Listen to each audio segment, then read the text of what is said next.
Hello friends, welcome back. So till now we are studying different types of synthetic fibers. हमने अलग अलग types के synthetic fibres के बारे में स्टडी किया. उसमें हमने कौन कौन से फाइबर्स के बारे में स्टडी किया पहले उसका रिवीजन कर लेते हैं. सबसे पहले हमने नायलॉन के बारे में स्टडी किया था. First of all we studied about rayon. Then we studied about nylon. उसके बाद हमने नायलॉन के बारे में स्टडी किया था. Then afterwards we studied about the group of polymers called polyesters. हमने पॉलीएस्टर्स के बारे में बात की. तो in polyesters there are various kind of synthetic fibers. Polyester group में कई सारे सिंथेटिक फाइबर्स होते हैं, जिसमें हमने पीईटी के बारे में स्टडी किया था.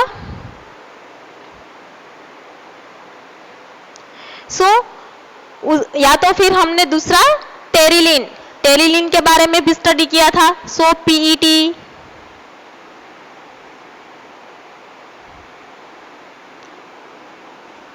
टेरिलिन. ये सारे के सारे है वह क्या है, पॉलीएस्टर ग्रुप के फाइबर्स थे. एंड नाउ हम स्टडी करेंगे फोर्थ टाइप ऑफ जो फाइबर है, जिसे कहा जाता है एक्रिलिक. एक्रिलिक किसे कहा जाता है? एक्रिलिक है वह भी एक सिंथेटिक फाइबर ही है. Acrylic is also synthetic fibre. Acrylic is also a synthetic fibre. Synthetic fibre यानी कि मैन मेड, वह नेचुरल फाइबर नहीं है. यह भी कैसा है? Man made.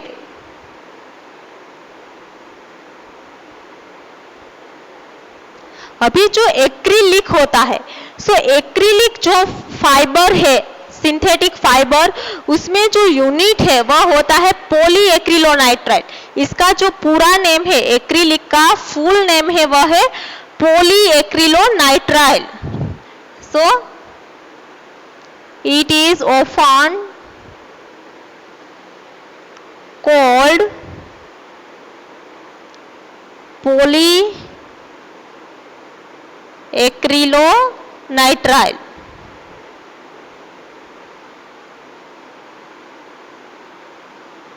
या तो इसे कहा जाता है पॉलीमिथाइल मिथाएक्रिलेट. उसे और भी एक टाइप आती है, मिथाइल मिथाक्रिलेट. ये भी एक एक्रिलिक ही है. There are various types of acrylic fibres. Acrylic fibres में भी कई अलग अलग टाइप के फाइबर्स होते हैं. अभी ये जो पॉलीमिथाइल मिथाएक्रिलेट है वो ग्लास की जगह यूज किया जाता है.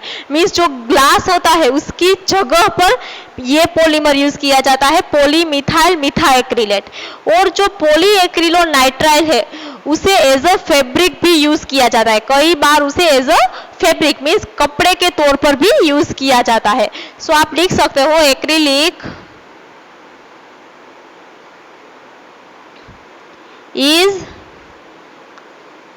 Use to make fabric. अभी एक्रिलिक में से कौन से टाइप के क्लॉथ्स बनते होंगे? फैब्रिक यानी कि क्लॉथ्स. फैब्रिक मीन्स क्या हम लिखेंगे, उसे कहेंगे क्लॉथ्स. एक्रिलिक के क्लॉथ्स कहाँ पे यूज होते हैं? हमने कहा कि जो पॉलीएस्टर के शर्ट्स आते हैं उसकी साड़ीज होती है, सिल्क तो नेचुरल फाइबर है. फिर नायलॉन के भी कई सारे क्लॉथ्स होते हैं, उसके रोप्स होते हैं, उसके भी कपड़े होते हैं. फिर पॉलीएस्टर के भी क्लॉथ्स होते हैं. उसमें ये जो हमारा एक्रिलिक है, एक्रिलिक के क्लॉथ कहाँ पे यूज होते होंगे? हमें पता है कि जो गर्म कपड़े हम पहनते हैं they are made up of natural wool. अगर हम ऐसे कहते हैं हम जो वुलन कपड़े पहनते हैं वो किस में से बने होते हैं? They are made up of wool. और आपको पता है कि वूल है, वूल को जो ऑब्टेन करने की जो पूरी की पूरी प्रोसेस है वो काफी टाइम कंज्यूमिंग है और उसी वजह से जो वूल है वो कैसा हो जाता है, काफी कॉस्टली हो जाता है, means it is quite expensive. जो वुलन क्लोथ्स होते हैं वो काफी एक्सपेंसिव होते हैं। जो स्वेटर्स हम पहनते हैं या तो जो शॉल्स या तो ब्लैंकेट्स हम विंटर के अंदर यूज करते हैं, they are generally made up of acrylic. हमें ऐसे लगता है कि वो वूल से बने हैं, लेकिन वो वूल से नहीं बने होते, वह वूल जैसा दिखने वाला सिंथेटिक फाइबर होता है उसे बने होते हैं। और ये जो एक्रिलिक है वो कहाँ पे तो सबसे पहले एक्रिलिक को वूल की जगह पर ही यूज करने के लिए इन्वेंट करा गया था। Means instead of wool in warm clothes acrylic fiber is used. Means wool की जगह जो एक्रिलिक फाइबर्स है उसे यूज किया जाता था।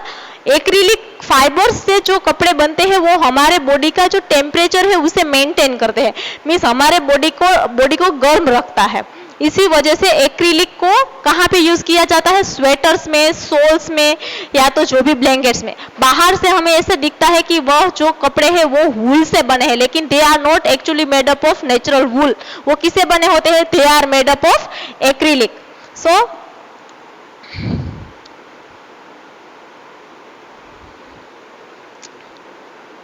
we wear sweaters or use shawls or blankets in winters.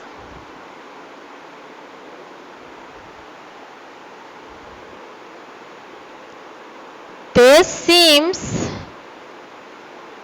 to be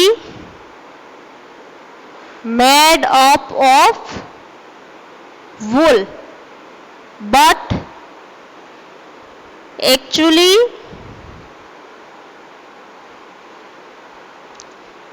they are made up of acrylic fabric which resembles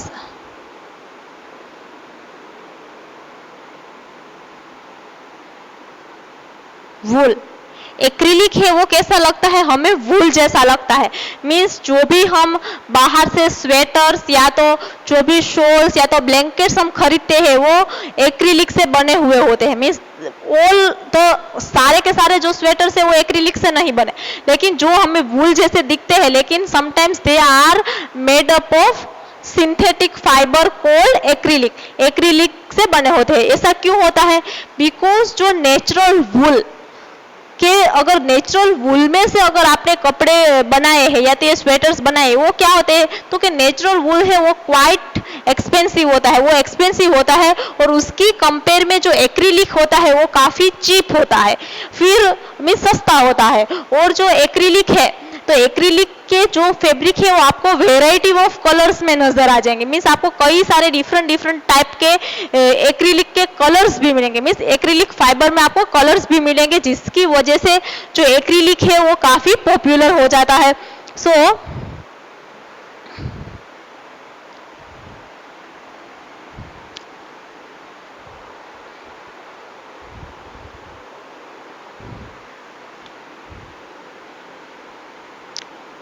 the wool obtained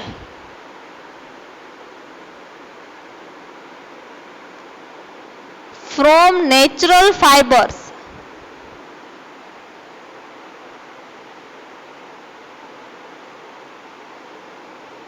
are quite expensive। वो कैसे होते हैं, एक्सपेंसिव होते हैं। एंड जो वूल हमें एक्रिलिक में से मिलता है वो कैसा होता है, एकदम से चीप होता है। while acrylic fibers are cheaper, वो कैसे होते हैं, उससे काफी सस्ते होते हैं और उसी वजह से जो एक्रिलिक है वो काफी पॉपुलर हो जाता है। and also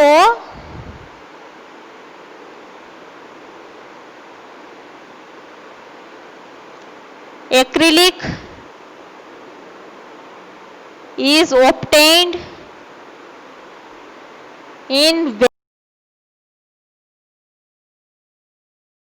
various colors. आपको कई सारे एक्रिलिक के कलर्स भी मिल जाते हैं, मीन्स जिसकी वजह से जो एक्रिलिक है वो क्वाइट पॉपुलर है. दैट्स वाई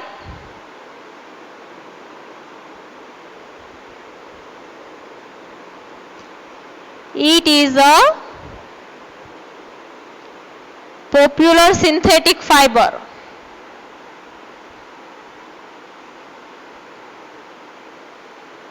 सो हमारी जो टेक्स्ट बुक है उसमें इतने जो सिंथेटिक फाइबर्स है उसके बारे में था, rayon, nylon, polyester and acrylic, जो हमने आज कंप्लीट कर लिया. अभी हमने क्या स्टडी किया है? We studied about synthetic fibers. So ये जो सिंथेटिक फाइबर्स है वो इतने पॉपुलर क्यों है कंपेयर टू नेचुरल फाइबर्स?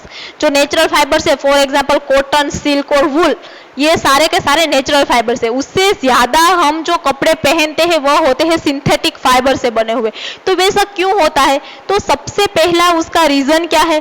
तो कि जो भी सिंथेटिक फाइबर है वो काफी चीप होते हैं compare to natural fibres. Natural fibres की कंपेयर में वो काफी चीप होते हैं, मीन्स हर कोई उसे एफोर्ड कर सकता है. Means synthetic fibres are affordable and they are very popular. वो काफी लाइट वेट भी होते हैं, काफी लाइटर होते हैं, उसी वजह से वो काफी पॉपुलर हो चुके हैं. लेकिन हम ये वो चीप है वो उसका एक एडवांटेज है, लेकिन सामने उसके डिसएडवांटेजेस भी है. सामने उसके डिसएडवांटेजेस भी है. सो कौन से टाइप के डिसएडवांटेजेस है? सो पहले तो जो भी सिंथेटिक फाइबर्स है वो काफी चीप होने की वजह से क्या होते हैं? काफी पॉपुलर होते हैं और हर कोई उसे एफोर्ड कर सकता है.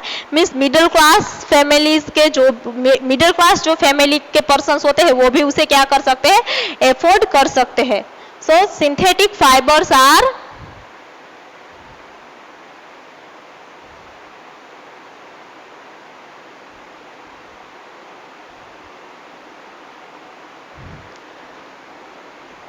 synthetic fibers are most popular and are affordable. वो एफोर्डेबल क्यों है? क्योंकि वो काफी चीप होते हैं, काफी सस्ते होते हैं, उसी वजह से वो काफी एफोर्डेबल होते हैं. लेकिन उसके कई सारे डिसएडवांटेजेस भी है. फॉर एग्जांपल हमने एक एक्टिविटी की थी. हमने क्या एक्टिविटी की थी? Burning of natural fibre and burning of synthetic fibre. याद करो फिर से, हमने ये एक्टिविटी की थी.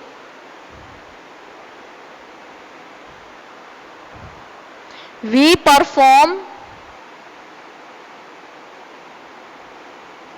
an activity of burning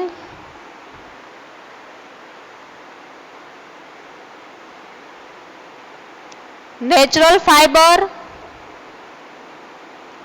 and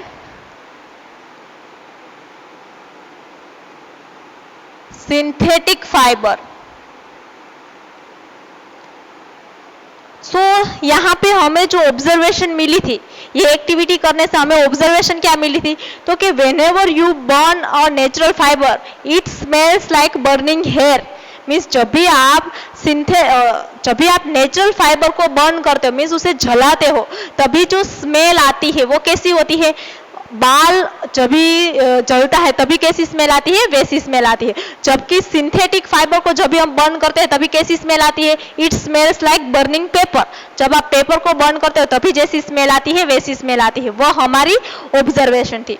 दूसरा क्या होता है कि when you burn synthetic fibre, it melts. वो क्या होता है? पिघलना स्टार्ट होता है. कभी भी आप प्लास्टिक को बर्न करो, या तो आपके पास अगर कोई भी पुराना ऐसा कपड़ा है कि जो सिंथेटिक फाइबर से बना है, उसे आप जलाओ, तो आप उसे जलाते हो तभी क्या आपको दिखता है? वो जैसे हमारा पेपर जो भी हमारे नेचुरल फाइबर्स बर्न होते हैं उस तरह से बर्न नहीं होगा. नेचुरल फाइबर से वो क्या होते हैं? वो जलते हैं और आपको उसकी ऐश भी मिलती है. जबकि आप सिंथेटिक फाइबर को बर्न करते हो तभी वहां पे वो मेल्ट होता है, क्या होता है, वो पिघलना स्टार्ट होता है। So when synthetic fibre is burned it starts melting. When synthetic fiber burns it starts melting, means वह मेल्ट होना स्टार्ट होता है और यही रीजन है जो उसे काफी डिजास्टरस बनाता है, मीन्स काफी डेंजरस बनाता है। So this is very disastrous. This is very disastrous, means काफी खतरनाक है ये। क्यों काफी खतरनाक है? तो कि जब भी गलती से भी अगर आपके कपड़े ने, अगर आपने सिंथेटिक फाइबर से बने हुए कपड़े को पहना है और अगर उसमें गलती से भी एक्सीडेंटली अगर उसने फायर को पकड़ लिया, मीन्स उसने आग को पकड़ लिया, तो क्या होगा, वो तुरंत ही मेल्ट होना स्टार्ट होगा और आपकी जो स्किन होती है उस पर क्या हो जा चिपक जाएगा, मीन्स वो गर्म जो मेल्ट है वो पूरे का पूरा आपकी स्किन पर स्टिक हो जाता है। सो व्हेनेवर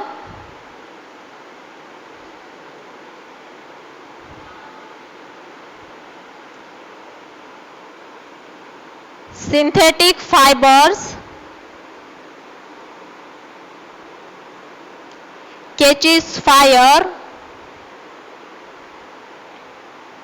या तो सिंथेटिक क्लोथ्स लिखो यहाँ पे। Whenever synthetic clothes catches fire, it starts melting and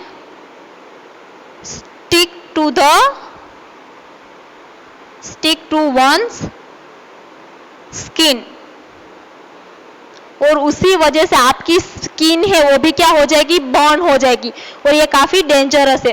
और यही रीजन है कि आपको, अगर आप कहीं किचन में काम कर रहे हो या तो आप कहीं लेबोरेटरी में काम कर रहे हो कि जहाँ पे आग पकड़ने की, कोई भी आपको आग पकड़ ले वैसे आपको कोई भी डर हो, तो वहां पे आपको सिंथेटिक फाइबर से बने हुए कपड़े नहीं पहनने चाहिए। सो when you work in kitchen or in laboratory, you should not wear clothes made up of synthetic fibers. So whenever you are working in kitchen or laboratory, one shouldn't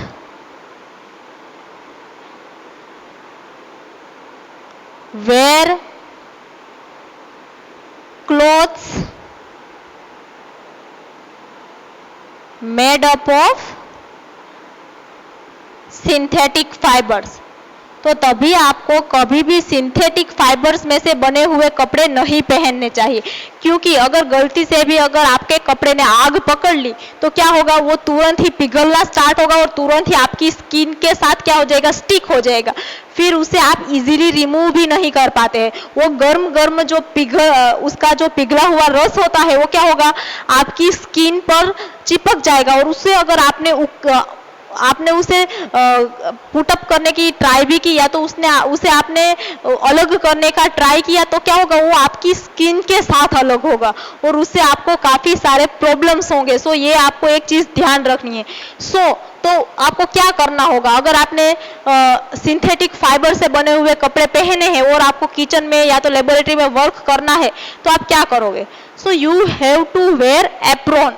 उसी वजह से लेबोरेटरीज के अंदर या तो किचन के अंदर क्या आता है, किचन के अंदर किचन एप्रॉन आता है, जबकि लेबोरेटरीज में लेबोरेटरी एप्रॉन आता है। एप्रॉन है वो प्योर कॉटन से बना होता है apron is made up of cotton, जिससे क्या हो कि अगर गलती से भी अगर आग लगे तो वो आपके कॉटन के क्लॉथ पर लगे, जिससे आपको पता चले, क्योंकि कॉटन है वो पिघलता नहीं है, वो बर्न होता है।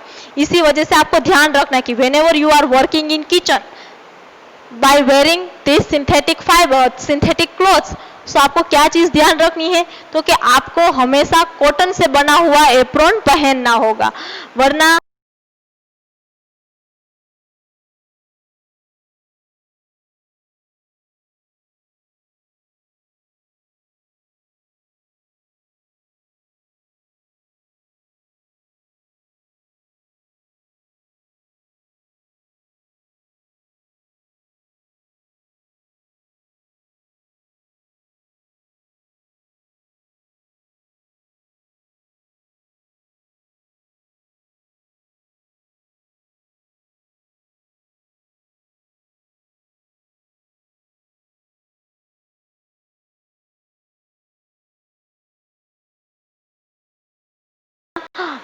अगर एक्सीडेंटली आग लग गई तो वो काफी डेंजरस हो सकती है।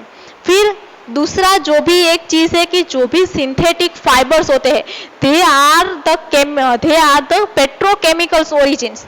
सिंथेटिक फाइबर्स में जो रॉ मटेरियल्स यूज किया जाता है वो ज्यादातर पेट्रोलियम में से आता है। पेट्रोलियम मीन्स पेट्रोकेमिकल्स में से आता है। सो वो सेंटेंस भी आपको लिखना है। Generally, the raw material used to make synthetic fibers is processed. उसे क्या किया जाता है, प्रोसेस किया जाता है। और ये जो रॉ मटेरियल है वो कहाँ से आता है, so it is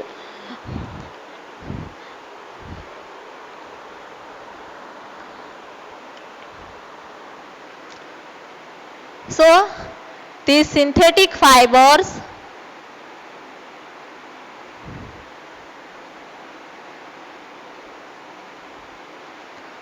are made up by the number of processes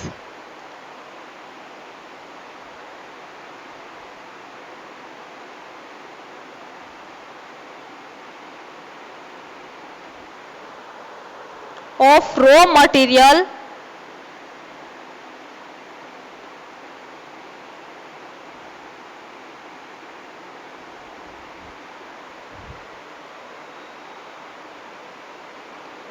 which is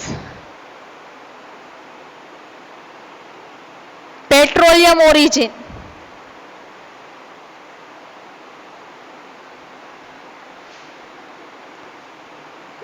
Means that is petrochemicals.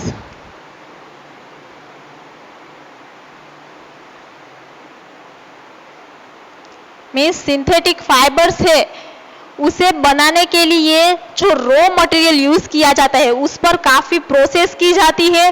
और वो जो रॉ मटेरियल है वो कौन सा होता है, तो कि वो पेट्रोलियम ओरिजिन का होता है। मीन्स वो पेट्रोकेमिकल्स में से होता है। और जो पेट्रोकेमिकल्स होते हैं, पेट्रोकेमिकल्स आर डेंजरस। जो मैंने आपको एक्रिलिक कहा था, तो एक्रिलिक है वो काफी डेंजरस है। Means it is a one type of carcinogen, या तो उसे हम कहते हैं म्यूटाजन। मीन्स ये जो हमने कहा था acrylic, so acrylic fiber is carcinogen. Carcinogen means क्या, तो कि carcinogen means which causes cancer. Carcinogen means which causes cancer, जिससे कैंसर हो सकती है। या तो फिर जो एक्रिलिक फाइबर है वो कार्सिनोजेन है and it is a mutagen. Mutagen means आपके सेल्स में वो म्यूटेशन कर सकता है। Means initiates mutation. Mutation means क्या, तो क्या आपके जो डीएनए होता है, हमें एक चीज तो पता है कि हमारा जो पूरे का पूरा कंट्रोल होता है। मीन्स हम हमारे बॉडी की बात करें तो our body is made up of cells, cell से बनी है। और सेल की अगर बात करें तो सेल में जो न्यूक्लियस होता है उसे हम सेल का ब्रेन कहते हैं। और जो न्यूक्लियस है उसमें क्या होते हैं, डीएनए। डीएनए मीन्स वो एक पूरी की पूरी हमारी कोडिंग है। सो म्यूटाजन मीन्स क्या है, तो कि वो म्यूटेशन को इनिशिएट करता है। म्यूटेशन मीन्स हमारे जो डीएनए के कोड्स है उसे वो चेंज कर डालता है। मीन्स उससे हमें काफ़ी सारे डिसीजेस भी होते हैं, मीन्स कैंसर, कार्सिनोजेन है, फिर उससे कई सारे दूसरे न्यूशेनिया है, डिजीनेस है, एंड वैसे कई सारे प्रॉब्लम्स होते हैं। They are all the name of diseases caused by acrylic fibres. Means synthetic fibres के जितने एडवांटेज है उतने ही सामने डिसएडवांटेजेस भी है। सो नेक्स्ट लेक्चर में हम स्टडी करेंगे characteristics and properties of synthetic fibres and plastic. Means synthetic fibre और जो प्लास्टिक है उसकी प्रॉपर्टीज के बारे में बात करेंगे। मीन्स उसकी क्या प्रॉपर्टीज है, गुड प्रॉपर्टीज क्या है एंड उसकी बैड प्रॉपर्टीज क्या है। Then we come to know about their advantages and disadvantages. उसके बाद हमें सिंथेटिक फाइबर के एडवांटेजेस भी पता चलेंगे और उसके डिसएडवांटेजेस भी पता चलेंगे। मीन्स जो भी सिंथेटिक फाइबर्स है उसके कुछ एडवांटेजेस भी है, मीन्स कई सारी चीज़ें हैं वो बेनिफिशियल भी है, लेकिन सामने ही कई सारी चीज़ें हैं वो काफ़ी हार्मफुल भी है। सो नेक्स्ट लेक्चर से हम उसकी कैरेक्टरिस्टिक्स स्टार्ट करेंगे। और यहाँ पे आपके पूरे के पूरे जो फाइबर्स है, different types of fibres, synthetic fibres, वो कंप्लीट होते हैं। कई सारे आते हैं लेकिन हमें तो उसमें से कुछ ही दिए हैं। जैसे जैसे आप हायर स्टैंडर्ड्स में जाओगे वैसे वैसे आपको variety of synthetic fibres study करने के आएंगे जो आप फ्यूचर में स्टडी करोगे। लेकिन हमारे यहाँ पे तो थोड़े बहुत ही थे, रेयन था, नायलॉन था, पॉलिएस्टर था एंड एक्रिलिक था। सो उसके बारे में हमने स्टडी कर लिया है। नेक्स्ट लेक्चर से we are going to start with their characteristics. Thank you.